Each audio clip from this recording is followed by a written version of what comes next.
எதுக்குன ஈரநலம் இது பாறையா வாழும் வரையிலும் நீயும் எதுக்கிற கடமை இருக்கு கேளையா கோழி விளக்காயேந்தி கிடந்த வீடு இருண்டது ஏனையா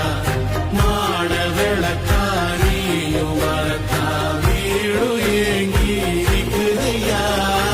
எத்தனை சாமி வந்ததையா இது எந்தெந்த சாமி தந்ததையா எத்தனை பாட்ட சொன்னதையா அத சுத்துற பூமி கண்டதையா அடிச்சு வீசும் காத்திலையும் அந்த தகப்பனாச சுத்து